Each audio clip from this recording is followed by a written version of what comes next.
Salut, nous sommes à la pensée du jour de Enseigne-moi. Et ce matin, j'aimerais partager avec vous euh, sur ce sujet le type d'humilité qu'il vous faut. J'intitule ainsi le type d'humilité qu'il te faut. Deuxièmement, l'humilité du serviteur. En Luc chapitre 22, versets 26 à 27, Jésus dit « Qu'il n'en soit pas de même pour vous, mais que le plus grand parmi vous soit comme le plus petit et celui qui gouverne comme celui qui sert. Car quel est le plus grand, celui qui est à table ou celui qui sert? N'est-ce pas celui qui est à table? Et moi, cependant, je suis au milieu de vous comme celui qui sert. » Dans ce texte, Jésus nous exhorte à un type d'humilité très précis, l'humilité du serviteur. Pourquoi nous dit-il de choisir ce type d'humilité? Tout simplement parce que l'humilité peut se présenter sous différentes formes. Certaines personnes diraient qu'elles sont humbles parce qu'elles portent des vêtements pas très coûteux, des choses de ce genre.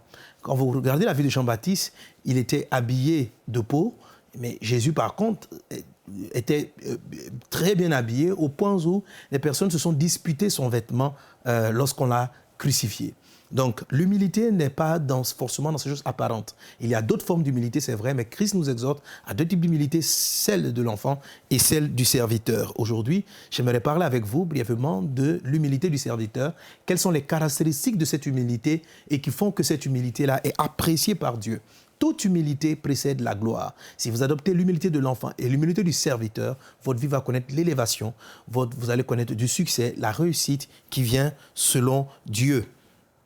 Alors, quelle est la particularité, la spécificité de l'humilité d'un serviteur? Il faut simplement voir qu'est-ce qu'on appelle un serviteur. Donc, si Jésus nous demandant d'être humbles comme des serviteurs, nous donne une image pour que nous puissions nous en inspirer et en faire un modèle une quête dans notre recherche de l'humilité.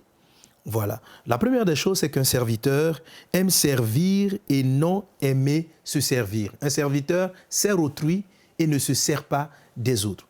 Beaucoup de personnes ne savent pas que c'est un type d'orgueil d'essayer de... Par exemple, on chante à la chorale. « Ah, je veux rentrer dans cette chorale-là pour moi-même. » Mon élévation, pour moi-même, ma promotion, pour moi-même me sentir bien.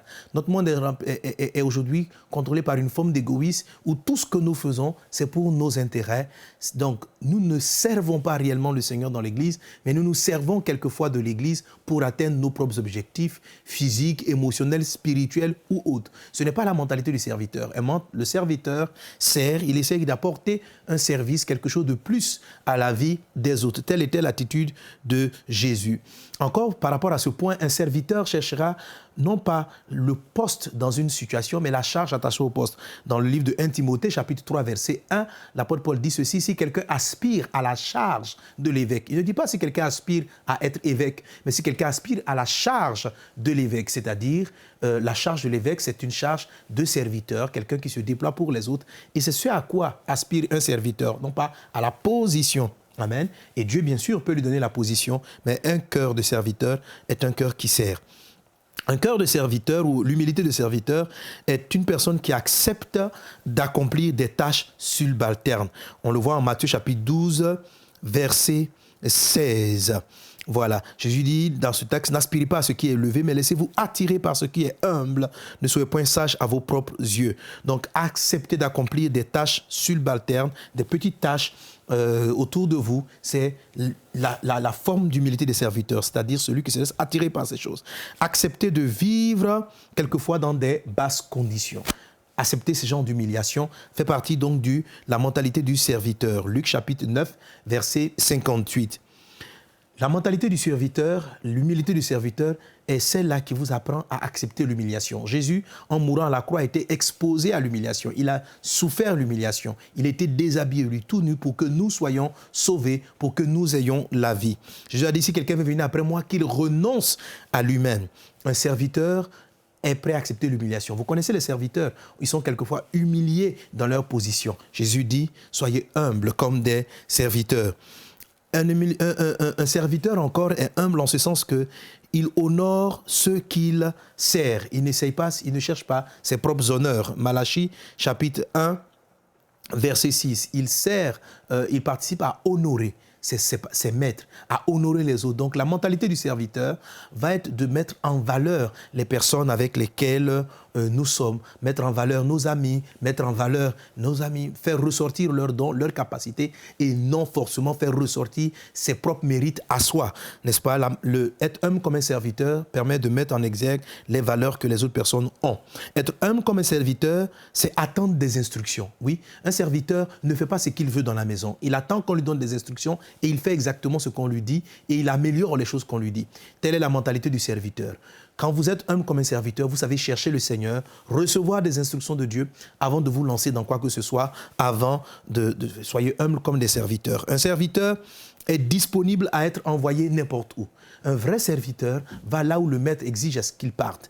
Que cette mentalité-là soit votre partage et Dieu considérera que vous êtes humble.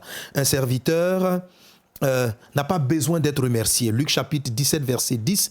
Vous de même, quand vous avez fait tout ce que vous avez été ordonné, dites, nous sommes des serviteurs inutiles, nous avons fait ce que nous devrions faire. Quelqu'un qui n'a pas le cœur de serviteur, chaque fois qu'il fait un geste, quelque chose, il attend des merci, il attend des considérations. Un serviteur sert, le plus important, c'est que le service soit accompli. Si vous avez ce cœur, si vous recherchez ce type de cœur, vous êtes certainement en train de rechercher le type de cœur que le Seigneur recherche, le type de serviteur que Dieu va finir par élever.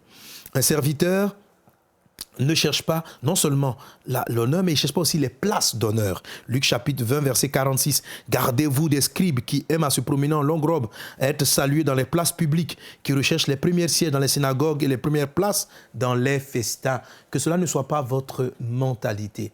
Jésus dit, les humbles seront élevés, les orgueilleux seront abaissés. De quel type d'humilité parle-t-il? De l'humilité du serviteur. Que Dieu nous donne un cœur de serviteur afin que son plan se réalise pour nos vies. Que Dieu vous bénisse et à très bientôt pour une autre pensée du jour. Pour aller plus en profondeur, vous pouvez lire et télécharger la version complète de cette pensée du jour sur le site enseigne-moi.com.